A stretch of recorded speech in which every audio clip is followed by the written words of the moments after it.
came, powerful actions never did proceed. Therefore, powerful destinies could never be brought about.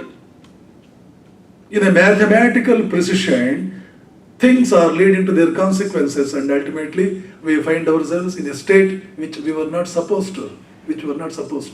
Each soul is potentially divine. The goal is to manifest this divinity by controlling nature external and nature internal. By controlling nature external and nature internal, you can manifest the divinity. Till then, divinity is not totally manifest. Remember, everyone has got the potentiality to control the whole nature external and the whole nature internal. This is the theme of Chandogya Upanishad. How to control nature external and how to control nature internal. This is exactly one of the themes of Chandogya Upanishad. Especially in the conversation that ensued between Aruni and Shvetaketu, father and the son, and Guru and the disciple. How to do this? Do it either by work or by the psychological analysis or by the inner penetration to know who you are really, or by the refinement of your emotions. By one, by more than one, or by all of these. And this is exactly what we mean by freedom. This is what we mean by mukti, freedom. And be free. This is the whole of religion. This is religion. This exactly is religion. This is religion. This is the necessary point in religion, and this is the sufficient point. This is religion in all its sufficiency. This is religion in all its necessity. Not only that this is necessary, it is sufficient. And what about other things? All other things are secondary details. They are helping agencies. We go to temples. We read books. Temples, churches, mosques, books. They are all agencies that will help you achieve this. You can't keep them aside. You can't stop going to a temple. You can't stop doing archana. You can't stop doing meditation, japam, this, that, puja and all that. You can't stop. You can't say goodbye to all of them because it is through the help of them only you can attain to this exalted position. That is the way and this is the goal. What Vivekananda meant is follow any yoga, any of the four yogas and attain to that level. Yogas are designed, yogas are devised exactly for this purpose. So this is the goal. This is the Gayatri mantra. Also is meant, also is devised for achieving this goal. How it is achieved? First you see, the whole of the macrocosm, the outside world, is encapsulated within the microcosm. There is air outside, there is air inside. There is water outside, Panchabhutas. There is water outside, there is water inside. There is fire, here also there is fire. There is earth, here also there is earth. There is Akasha, space outside, here also there is Akasha. If the whole universe is macrocosm, the man and the human body is the microcosm. If outside world, the universe is the banyan tree, then the human segment, the human entity is the seed of that banyan tree. Nothing can be there in the tree that is not there in the seed. And everything that is there in the seed has to find itself either elaborated or present in only that form, in that particular form in the banyan tree. Microcosm should blossom forth into macrocosm, or macrocosm is nothing but the magnified manifestation, the magnified version of what is there in the microcosm. Nothing can be missing. If anything is missing, then it is a violation of the conservation laws. Law of conservation of energy and law of conservation of mass. And therefore, laws of conservation cannot be violated. So the macrocosm outside is encapsulated into microcosm. Rule the microcosm, you have ruled the macrocosm. Catch hold of the microcosm, you have got hold of the macrocosm. How to catch hold of the microcosm? How to catch hold? There are certain components in the microcosm. Catch hold of them. Microcosm is a combination of certain components. Catch hold of them. Which are the components? Say first the gross body. It is made of 5 elemental substances. In technical language, we call as Panchabhutas. Akasha, Vayu, Agni, Apaha, Prithvi. Akasha is space. We are all of Indian origin. We can understand these things. Akasha is space. Vayu is air. Vayu is there. Agni, fire is there. Apaha, water is there. Prithvi, soil also is there. Earth is there. Earth is there. All the five are there in the grass body. So, what is the externally visible, tangible or manifested system has got its seed, its switch, its origin in the human body here. There is a correspondence, one-to-one correspondence. If you can control air here, you can control the whole air outside. Therefore, anyone that has got control, mastery over pranayama can control the whole prana anywhere and everywhere. People that are adepts in pranayama can definitely make a man come back to life even while he is dead. We see so many such things. Jesus Christ does that miracle. Lazarus was dead. Mother of Lazarus came and she poured out all the burden of the heart before Jesus in the form of the tears. Jesus came before the Lazarus, stood near him and ordained him, Lazarus, get up, and he got up. It is not Jesus Christ, anyone can do. There are so many people. A dead can be enlivened. He can be brought back to life because we have got control over the prana. And if you have got control over prana, your longevity can get extended to any extent that you want. They say Shankaracharya's Guru's Guru Gaudapada, Paramaguru, lived for 700 years. Yama would come every time to take him back to the original abode. But he would never entertain Yama saying, unless and until my philosophy is accepted in the whole Aryavarta, I am not going to give up this body and come to your abode. Afterwards I will come.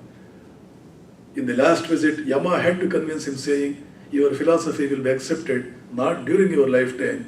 Your Shishya's Shishya will spread it and the whole land will accept. Then Gaudapada accepted to throw away his body and along with his pranas, he accompanied Yama back to the original abode. 700 years he lived. They say, it's quite, you can live for any moment of time, any length of time. Now, as I said, India has devised all these techniques whereby you are absolutely free to decide the track of your own life. You can decide the track of your life. You are free means what? You are not under the control of anyone. You are not under the control of anyone. That exactly is the meaning and definition of freedom. When I say you are free, nothing in this world can control you. In this creation can control. You can do whatever you want. That is the meaning of freedom. You can die anytime you want. Vivekananda fixed up the date. Ramakrishna fixed up the date, and on that date only they threw away their bodies and went off. They can do whatever they want. Nothing is beyond their possibility. Every human being is capable of this, provided we pay serious attention to it. So all the five elemental substances are there in this grass body corresponding to the Panchabhutas of which the universe is made. Sankhya Yoga gives an elaborate and beautiful description of how this universe is made. It is made of five elemental substances. Akasha, Akashad Vayuhu, Vayoragnihi, Agnerapah, Adbhyak Prithivi, Prithivyam Voshadhaya, says Taittiriya Upanishad. Tanmatras. First Akasha was, created. From Akasha only Vayu came. From Vayu only Agni came. From Agni came water. You see, even today in chemistry, to get water, what do? You first heat up a gas. Vayu. Gas means Vayu. First you will heat up the gas. Vayu is heated. Once gas is heated, and if it is suddenly cooled, it will become water. Liquefaction of a gas. That is a concept we study in chemistry. First air is heated up, and suddenly it is cooled. Immediately it will become water. From air, water has come. If Western scientist has found it 100 years ago, Taittiriya Upanishad puts it, Vayor Agnihi, Gali must be heated, and Agnerapah, from the combination of this Agni and Vayu, of course, after all, Agni has come out of Vayu only. Out of the combination of Agni and Vayu, or the heated Vayu, water comes. Long ago they have said, that is why Vivekananda says, every science owes its origin to India. The other countries have only developed it, that's all. They have elaborated, but The origin of a science can be traced, should be traced to India only, because before any other person could venture have even the vaguest idea about that, India had all the concept in all its exactness. So, these are all the 5 elemental substances of which the gross body is made. And what about the inside body, the subtle body, the Sukshma Sharira? It is made of the remaining 19 out of 24, if 5 is taken out, pertaining to the gross body. 5 elemental substances make up the gross body. The 19 substances, the remaining 19, must make up the subtle body. What are those 19? They say Pancha Pranaha. Prana, Apana, Vyana, Udana, Samana. Prano, Apana, Vyano, Udana, Samana, Saprana. Prana, Apana, Vyana, Udana, Samana. These are 5. The pranas are 5. And 5 Jnanendriya, the senses of knowledge. Jnanendriyas, the sensory organs. What are those? Jihva, Grahana, which was eye. Eye is one. Sensory organ means the organ through which you will get all the senses. Through eye you get some sense. Tvak, Chakshu, Shrotra, Jihva, Grahana. Tvak, the skin, to put it in that correct order. Tvak, the skin. It is through the skin that you get some sense. The knowledge of certain things can come only through the skin. It gives sense, it gives some awareness, it supplies us with some sense about some object that we are coming across. So skin is one. Tvak, Chakshu, the second one is eye. It can see certain things and supply the sense pertaining to the same. Shrotru, the ear. Ear, of course, will give so much of sense. Jihva, the tongue. Tongue will give so much sense about so many things. And the nose will give so much sense.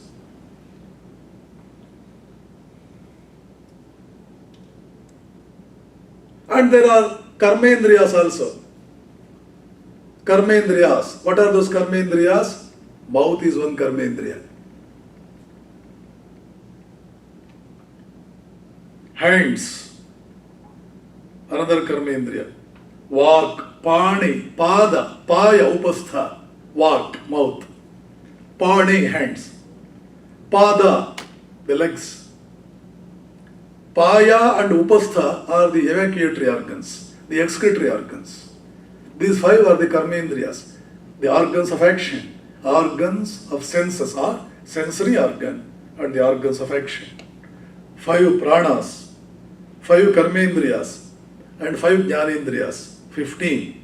All the 3 5s put together is 15. We are running short by 4 to reach that magic figure 19. What are the remaining 4? It is the subtlest inside the human setup. What is that? Mano, Buddhi, Ahankara, Chitta. The mind, the intelligence. Ahankara, the ego. And the Chitta, the repository of all the previous impressions. The storehouse of all the impressions, which from time to time will come out and produce certain desires inside, which will later ripen themselves into actions, which we all engage ourselves in. So totally they are 19. 19 components pertaining to the subtle body inside. And the 5 components pertaining to the gross body outside. Totally 24. The third component in the human entity is the self of man, the Atman inside. Of course, it is not taken into consideration because it is the supreme Lord of the Lords. So, world is a created thing. Atman is not a created thing. The whole of the creation, the whole of the macrocosm that you find outside is made of created things. After all, its name is creation. The whole of the external thing is the creation, made of created things. Atman is never a created thing.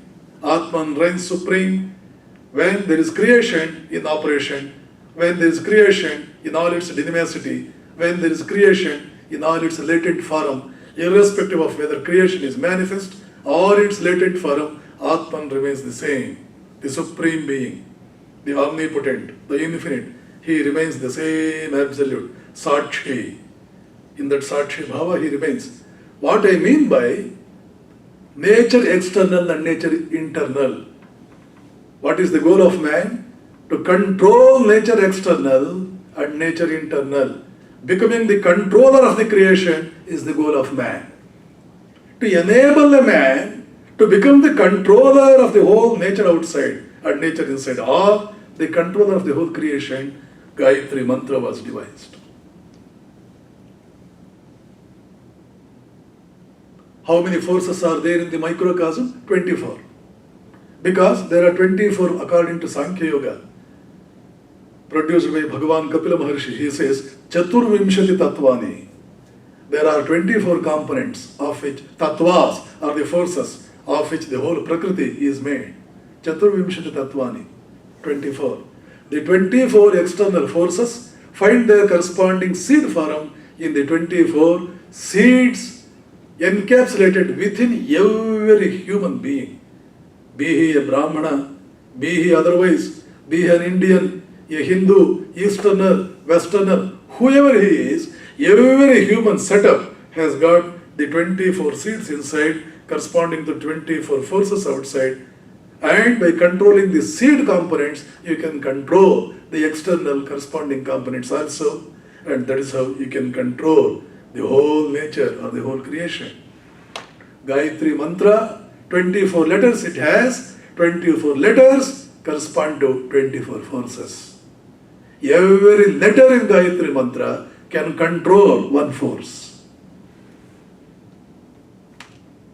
Perhaps, I don't know how many of you can agree with me if I say this. Is it possible, Swamiji, just one letter, one syllable, one varna, one syllable, just a small syllable, tat savituhu. What is that ta? What is that ta? Bha, what is that bha? What is that dhi? What is that ma? What is that he? After all, just one letter. Can one letter control one huge force like fire, like air, like water? Yeah. Let us go back to our knowledge of physics. Just within one tiny atom, how much of energy you have got, you know? Especially in the recent quantum physics, they say within the hollows of an atom, there is a universe. There is a universe within the hollows of an atom. In the space between the nucleus and the orbits of an electron, you have a whole universe. Anu Raniyan, Mahato Mahiyan. Within the Anu, there is one universe. If quantum physics says this, Kathopanishad has said it long, long ago. Yes, within every syllable, every varna, every letter, there is that inbuilt mechanism to have its absolute control over the whole force outside. Every letter has that ability. But the letter must get from the mouth of the competent personality. That is the requirement. That is the basic condition required. No doubt, tremendous amount of energy is there inside an atom. But when shall it come out? When will it come out? Treat it in an atomic reactor. If you just throw it away in some gross form like a piece of iron, which is a collection of such atoms, no glory of an atom can never be realized. You want the glory of an atom, the inbuilt richness of its energy to be manifest, put it under favorable conditions, the conducive conditions. Where is the favorable condition? Put it into an atomic reactor and see what it is. Put it into an atomic reactor and find out what it is. Like that, mantra, in order to experience its power, its hidden latent power, the competent personality should pronounce it. A Ramakrishna should pronounce. A Ramana Maharshi should pronounce. Ramakrishna, before he became the world-renowned Ramakrishna, was known as Gadadhar. And every day in the Kali temple, with the sort of the devotion unparalleled in the human history, he would offer his worship to Mother Kali, Bhavatarani Kali. according to the Bengali Tantric lines. Unlike South Indian Vedic lines, they have their own way. The way is not important, the devotion is important. They worship God on Tantric lines. While we do so, of course, Tantra also is infused into South Indian form too. South Indian form too has got that, touch of that Tantra. For example, this Anganyasa and Karanyasa, it has been borrowed from the Tantric lines only. Ram, Hrim, Rom, Hraim. All this has been borrowed from the Tantric lines. The Vedic, connotations or Vedic lines don't have that. They are all borrowed from the Tantric line. After all, India is a land of harmony. We can harmonize with any seemingly, contrary things. Nothing is contrary.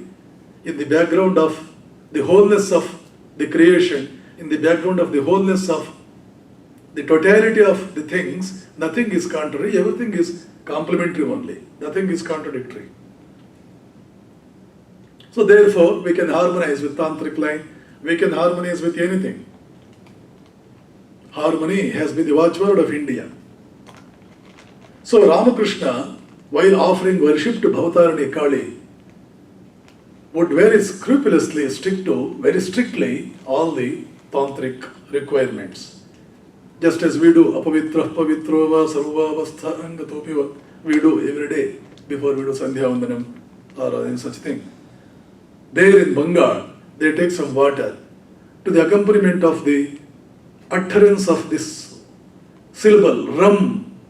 They will encircle with water around the sadhak.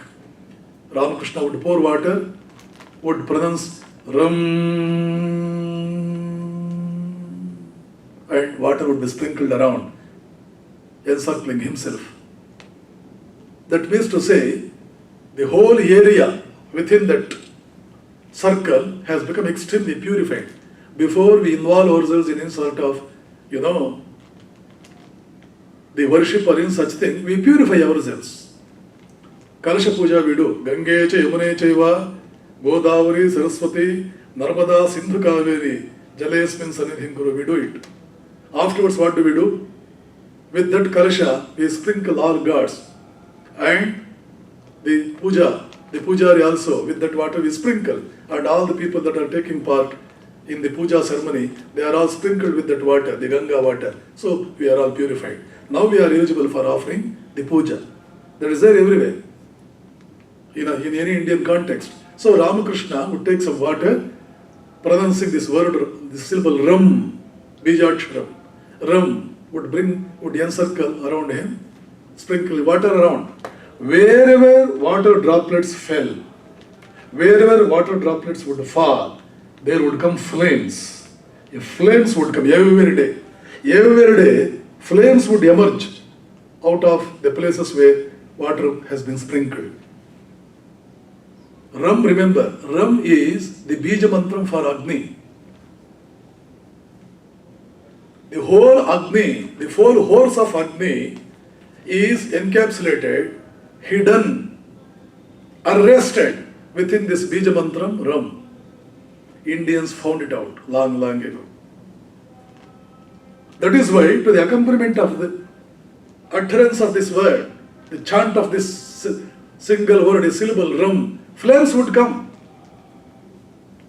What I was trying to tell you was, within a syllable, the whole force can be contained. So 24 letters in the Gayatri Mantra, what is the wonder? They have contained all the 24 forces of which the whole creation is made. The components of the whole creation, according to the lines put forth by Bhagavan Kapila Maharshi in his Sankhya Yoga, Chaturvimshati Tattvani. So, go on repeating this mantram, Gayatri Mantram, in all the fervor, in all devotion. O sadhak, one day you will have mastery over all the 24 forces of which the universe is made.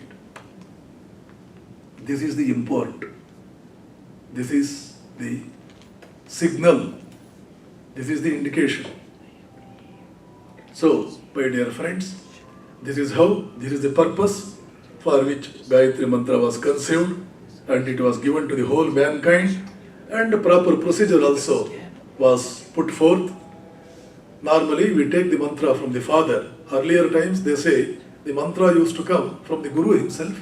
I do not know where from this change in the procedure came. Father would initiate the son into this Gayatri Mantra. The son would go on repeating and he will receive all the benefits of it quite naturally, depending upon the devotion and the intensity of the fervor with which he has been chanting this Gayatri Mantra, repeating this Gayatri Mantra. Some 5 years ago, I was in Italy in connection with the installation of huge Gayatri Devi idol, Durga Devi idol in Italy. They have one ashrama, all started and maintained by Italians only. The name of the ashram is Geetananda Ashrama. They have one Devi temple. All Italians, about 60 people are there. Many of them are nuns and monks. They only are running this ashrama. And they have this installation of Durga Devi, huge idol having a height of about 20 feet.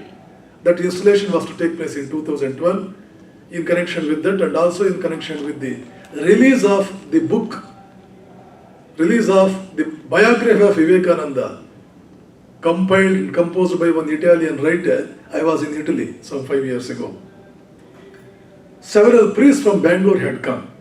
Among them, there was one boy whose pronunciation was so beautiful, so enchanting, perfect, so attractive, and even his face, his whole being, his behavior, his disposition was so attractive, very much. I could say he had become the cynosure of all eyes during the whole of the program, in that program in Italy. Later one day, I summoned him to me and I asked, your pronunciation has got some unique touch in that, which is quite different and distinct from normally the pronunciation produced by others. What is the reason? I think there is some reason behind it. It is so special. I could make out it is so special. The reply that he gave to my question, reply given by him, was something very interesting. Swamiji, during my childhood days, I used to stammer. My pronunciation was not clear. I used to stammer very much. The boy is from Bangalore. Even though he is there, he is a Purohit. I used to stammer. There was no clear pronunciation of anything in my mouth. One day my father sent me over to some guru to learn Vedic mantras and all that, because I was not that good in my formal studies and all that. Not that people that are very much backward in formal study alone should go for learning Vedic mantras or anything of that kind. It so happened in his life. My father sent me over to some guru to learn Vedic mantras and all that. Seeing the way I was struggling, I was toiling to give the correct pronunciation to whatever that was being imparted to me, one day my guru said, see, from today onwards, every day, you have to repeat Gayatri Mantra 4,000 times a day. You have to repeat 4,000 times. I religiously started doing it. In all my obedience to the instruction by Guru, I went on doing it.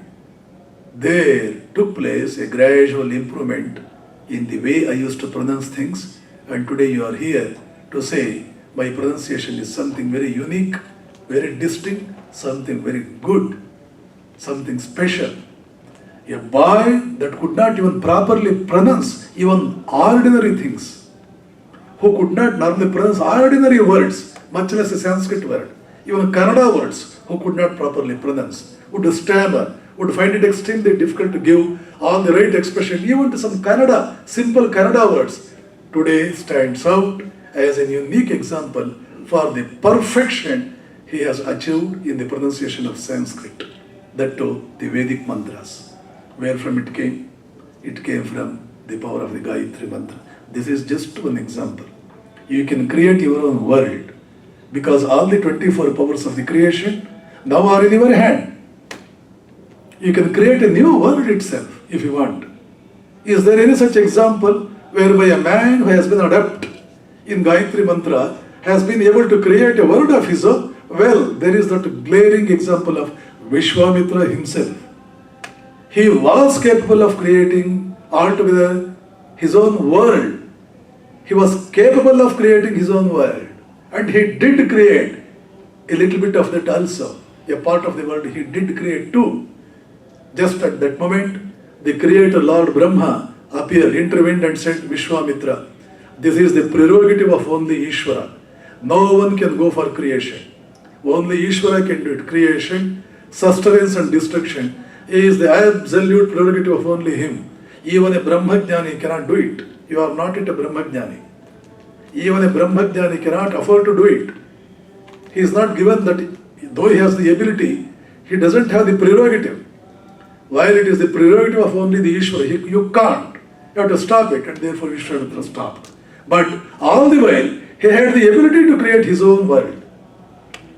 That is why I said, you can have perfect control over nature external and nature internal by mastering the subtleties in the Gayatri Mantra, the spirit of Gayatri Mantra.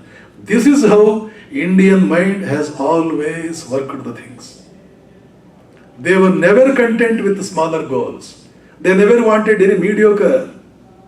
They never wanted anything small to be achieved.